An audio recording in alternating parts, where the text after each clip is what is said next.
Halo, saya Ardhano Priyatama dan saya adalah seorang cheerleader.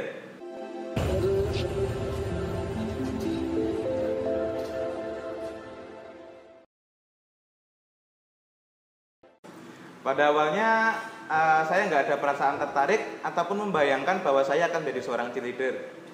Jadi pada saat itu tim cheerleader SMA harus melakukan suatu penampilan, akan tetapi di situ kurang pemain. Lalu teman-teman perempuan saya yang tergabung dalam tim berusaha meminta bantuan saya untuk membantu mereka untuk melakukan penampilan tersebut. Namun jadi suatu keputusan yang sulit karena saat itu belum pernah ada pria yang menjadi cheerleader di SMA.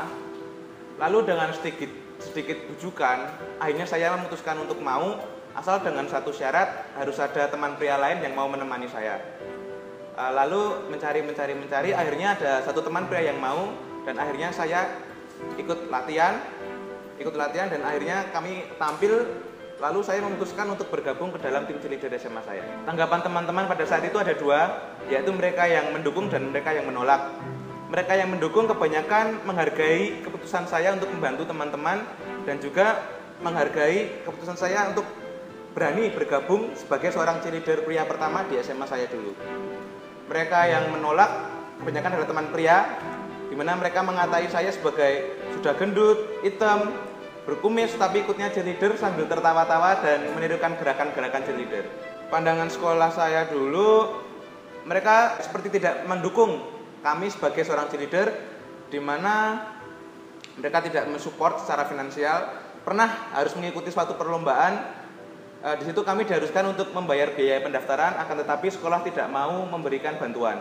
Akhirnya kami berusaha meminta bantuan kepada seluruh siswa sekolah untuk mengumpulkan koran bekas yang mereka punya. Lalu kami kumpulkan dan kami jual, dan uangnya akan kami gunakan untuk biaya pendaftaran. Alasan saya bertahan, meskipun banyak tekanan dari sekolah dan juga teman-teman, saya memutuskan bertahan karena saya telah mengetahui proses dibalik menjadi seorang cheerleader. Mereka di panggung cenderung terlihat bahagia, senang, dan euforia, tapi ternyata proses dibaliknya lebih berat, bahkan di luar bayangan banyak orang. Karena di situ kami harus melakukan latihan yang sangat berat dengan latihan fisik. Lingkungan cheerleader adalah lingkungan yang ramah, di mana semua orang dengan berbagai macam ekspresi dan berbagai macam gender bisa tergabung menjadi satu tim yang solid. Proses saya sampai ke Amerika, saya harus mengikuti seleksi tim nasional cheerleading Indonesia. Di situ saya diharuskan mengirimkan video yang menunjukkan kemampuan saya. Dan untungnya syukur saya terpilih menjadi bagian tim nasional Indonesia dan mengikuti perlombaan di Amerika. Prosesnya saya harus melakukan karantina kurang lebih selama 1 bulan, dan di sana saya harus berlatih keras. Waktu per hari latihan kurang lebih mencapai 10 jam. Dan akhirnya kami berangkat ke Amerika dan syukurlah kami menduduki peringkat 9 dunia.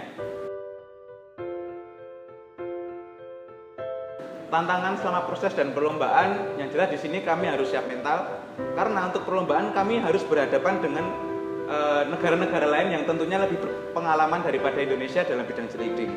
Oleh karena itu, kami diharuskan untuk melakukan latihan fisik yang sangat berat agar ketika tampil nanti kami sudah siap dan badan prima, dan kami juga kuat.